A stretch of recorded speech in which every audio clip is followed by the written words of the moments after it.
Companies have unfortunately gotten pretty good at selling us back our nostalgia. Virtually every media company now knows that consumers will pay big bucks to try to relive their childhood or capture some aspect of their past that is now long gone.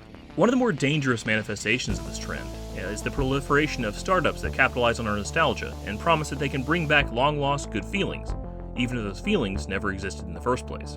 One of the best examples of this is the Intellivision AMICO. In my mind, the perfect example of an attempt to appeal to older gamers that were so desperate to bring back the good old days and connect with their families that they lost all sense of what a good investment actually is. Before we get too deep into the Amico itself, let's talk about Intellivision. Intellivision was founded by Mattel in the late 1970s, and prior to the first video game bubble burst, accounted for around 20% of the video game market. That means that if you're doing your math, most of the people who are familiar with the original Intellivision console products are likely around 40 years old, if not older. Gen Xers. As just one example, if you were 3 years old and your parents bought you the console during its peak years in 1983, for example, you're probably around 42 years old now. Note that this probably means that you have a family of some sort. That's an important element of this. I'm going to get to that in a bit. Mattel jettisoned Intellivision in 1984, and the name of the company exchanged hands rapidly in the 80s, 90s, and 2000s. Based on my review of this activity, it's pretty clear that no one really saw the brand as anything all that valuable. Very few companies were clamoring for the valuable Intellivision IP portfolio. This isn't to suggest that the old Intellivision games were bad. Honestly, many of them were pretty good, especially for the time. It's just that their time had passed. Somewhat out of left field, Tommy Tallarico purchased the Intellivision game assets and trademarks in 2018. Tommy Tallarico right here in the studio. I give that a 4. Aw, give it at least a 4.5.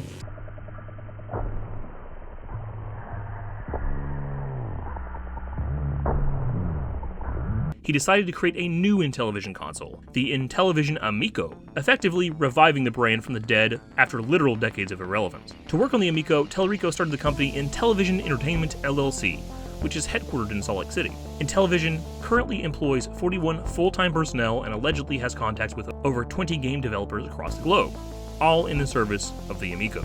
In my opinion, the AMICO is nothing special. To briefly summarize, the AMICO is a home video game console that features 2 remote-shaped controllers that wirelessly charge on top of the console. Those controllers feature a touchscreen, motion controls, a rotating disc, and other features for input, but seemingly lack your usual gamepad face buttons. Between those controllers and smartphones, the AMICO can support up to 8 players at once. Based on this functionality and the marketing provided by Intellivision, it seems clear that the AMICO is designed for family game night. That is, the marketing of the console is clearly designed to appeal to older adults with families. The price of the AMICO is expected to be between $249.99 and $349.99, which is roughly the price of a Nintendo Switch nowadays. Ars Technica estimates that it costs around $100 to manufacture the AMICO, which is actually quite good for a crowdfunded project. Sadly, as I'll detail later, Intellivision still won't likely make its money back. Part of the reason for this cheapness might be that the console is likely going to be extremely underpowered. Recent leaks suggest the AMICO will have the power of a 2016 low-end smartphone, with its gamepad LCDs being limited to a pitiful 320 by 240 resolution. Regardless of what you think of the hardware, the AMICO is allegedly 100% complete, and firmware development is allegedly 95% complete, although the system cannot yet be purchased.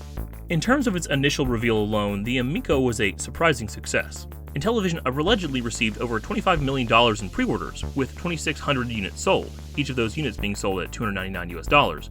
Assuming most consoles sold somewhere between $250 to $350 USD, it seems that Intellivision has somewhere between 71.4 and 100,000 pre-orders. That said, I suspect that many of these pre-orders might be promises of orders from retailers, but I can't be certain. When it comes to games, the AMICO is not particularly notable. Digital games for the AMICO are estimated to cost between $5 to $20. The games will allegedly be sold as non-fungible tokens, or NFTs. Hooray! There are allegedly more than 50 games in development, with about 15 planned for launch. These games include exciting titles like bowling, boxing, darts, frog bog, math fun, pong, soccer. In fact, the only game on that list that even gets my attention, other than Care Bears care cards, is Earthworm Jim 4. Funny enough, some of the games planned for the AMICO have already been caught plagiarizing others' content. This, in comparison with the relatively low price of the games, suggests to me that Intellivision Entertainment is taking a dangerous quantity over quality approach to games. But let's get to the dirt. In my opinion, and based on my review of recent documents recently published by Intellivision Entertainment, the AMICO is going to be a disaster. bear with me here because I'm going to get into some numbers. Okay, throw me some numbers. A recent offering memorandum published by Intellivision Entertainment makes it abundantly clear that the Intellivision AMICO is doomed. The numbers are, simply put, absolutely awful. In fact, Intellivision itself admits that without further crowdfunding, it can operate until July 2022 at latest. But let's step back for a moment and look at some of the numbers. Intellivision Entertainment is currently valued at around $30 million, assuming a 15x ROI and a 50% dilution. Intellivision has about $1.9 million in cash on hand, and is negotiating various lines of credit. The cash salaries for the C-suite are high, but perhaps not unreasonably so given the market. Founder Tommy Tallarico is paid between $80,000 to $100,000 a year and a whole lot of stock options. Tommy currently owns about 28.8% of the company. Four other C-suite executives make around $80,000 to $175,000 a year, plus some very limited equity. Most directors don't appear to be paid anything, which is not particularly unusual. In other words, while their salaries aren't unreasonable given market conditions, the C-suite alone is burning over $500,000 a year for their salaries, not including substantial equity payout. And that's only 5 of the 41 people employed by Intellivision Entertainment. But now let's talk about obligations. Intellivision owes a lot of people a lot of money. Intellivision paid $1.35 million for the manufacturing of the AMICO, but there may be a contract dispute resulting in the money never being returned. It seems pretty clear that Intellivision Entertainment is having a lot of issues with getting manufacturing complete, which it seems to blame on current global circumstances. It seems pretty clear that Intellivision will need to spend much more money to fix this issue. Moreover, in exchange for $15 million in investment and marketing help, FIG is now entitled to 5% of the revenue from major retail stores, 15% of revenue from direct sales, and 25% of revenue from games until it receives $45 million. After FIG gets that $45 million, the amount slowly decreases, but FIG is still entitled to money beyond the $45 million. Even worse, Intellivision already owes a lot of people a lot of money. As just one example, speaking of pure good old-fashioned debts first listed in the offering memorandum, Intellivision owes somewhere around $5 million to various parties under less than favorable terms. For example, one of the company directors loaned the company $675,000 on awful terms. The director is entitled to $100 per AMICO until paid back, plus a $202,000 fee. Clever internet critics who have done the math realize that the Intellivision Entertainment will need to sell at least 6,750 AMICOs just to pay this loan off. As you can probably tell, Intellivision Entertainment is bleeding money. This is why Intellivision is, yet again, crowdfunding, hoping to make a quick $5 million and keep themselves afloat for longer than its planned July 2022 death date. Perhaps in no small part to its financial drama, there's a lot of drama online regarding Intellivision Entertainment. Tallarico is out as CEO, but the CFO of Intellivision is allegedly complaining on Reddit about people not believing the project. Moreover, folks at Intellivision Entertainment have spent an unfortunate amount of time whining about press leaks regarding the underpowered nature of the system, but haven't gone as far as to say the leaks are incorrect. It's all just a really bad look. In short, it's abundantly clear to me that even if the AMICO is a moderate success, Intellivision is screwed.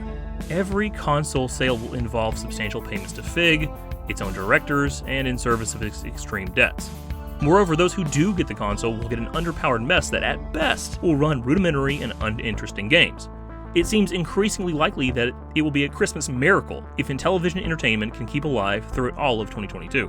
Now, when I provide all of that detail above, it seems pretty clear that Intellivision Entertainment is going to fail, and hard. That doesn't mean that people aren't defending it to the death. As of the writing of the script for this video, Intellivision Entertainment has already made over $60,000 in its subsequent crowdfunding attempt, suggesting that some people really believe in the AMICO. In fact, it's not hard to find people online trying to defend the AMICO, even though there is voluminous evidence that the entire project is doomed. At one point, there was even an Intellivision AMICO All Access podcast that vehemently defended everything that Intellivision Entertainment did, but the owners moved to quickly delete all episodes recently, likely in response to a pretty fun but critical "Who Are These Podcasts" episode. There's this guy named Nick, and he's from this thing called Geeks with Cash. And when I say this thing, these are all YouTube channels that nobody cares about. Like, Geeks with Cash has 495 subscribers. The biggest of these guys has about 3,000 subscribers, I think. Right, the Retro Bro has like 3,300. The Retro Bro. Yeah. So this guy, now remember, the name is Geeks with Cash, and he says this. I've come to know some of these guys. I like these guys. I want to see them to get the product out. And if I can throw them a little bit of money that's going to help keep them afloat, even with my own little meager means, then it's something I wouldn't mind taking the risk on. So this guy, Geeks with Cash, doesn't have any money. But if he did, he would definitely invest in this flailing company. Maybe that's why you don't have money. On top of that, a super secret squirrel Intellivision Defense Facebook group allegedly exists, but it's known to rapidly ban people who even remotely raise questions about the project. So why is it that, even now, people are defending the Amico? Why are people throwing more than $60,000 at a project that has an offering memorandum that has more red flags than a communist parade? On one hand, the answer is fairly obvious and common to most crowdfunding projects. People don't like to be wrong and lose money because they were wrong. There are many people who paid a whole lot of money and apparently continue to pay a whole lot of money on the belief that they could eventually get an Amico. Those people are either going to be left without an Amico or get a product that is, in a sense, a guaranteed dud. For those folks, admitting that their money is gone is, in a sense, an admission that they were duped, and possibly that they were dumb. That's a painful admission. In short, it's hard to admit when you made a mistake, and particularly when you might have been tricked. That said, there's a bigger point to be made here. For many people, the Intellivision AMICO represented the image of nostalgic couch co-op, wholesome family game night. Remember, the target market of the AMICO is largely older. The AMICO's marketing constantly hammers on the idea that its console is family-friendly, ready for multiplayer, and fairly straightforward. In other words, the AMICO is convincing a fan base of largely older Gen X gamers that they could buy a product for their entire family. Now, I know you love video games, and I asked the clerk which is the one every boy wants. You got me! And they could all sit down on the couch and enjoy it. For most of us, that might sound silly. After all, most of us probably don't have families, much less a desire for family game night. With that said, it's understandable that people might be into this marketing message. It's a way for them to buy back the happiness of their youth for their spouses and their kids. We shouldn't criticize the fans of the AMICO too much because, at least in my view, their defense of the AMICO is more about their nostalgia and family than it is about the Intellivision brand. The people involved in this project aren't, for the most part, speculative crypto investors, scummy NFT bros, or anything like that. Rather, it seems that many AMICO supporters desperately want to believe that Tommy Tallarico can revive an old brand, turn it into a profitable business, and at the same time revive the idea of genuine, family-friendly couch co-op. In other words, based on my review of various pro-AMICO content, I think it's pretty clear that people aren't defending the AMICO itself. Rather, they're defending their desire for a console like the AMICO, and their desire to bring back a little bit of childhood fun for their family. We shouldn't needlessly beat up a bunch of Gen Xers for wanting to bring back the days of couch co-op with their kids. Rather, we should use this as a valuable reminder that we can't buy back our childhoods, no matter how hard we try. Thank you very much for watching this video. As always, I'd appreciate your feedback in the comments. For example, are you excited for Frog Bog? Are you excited for Math Fun? Let me know.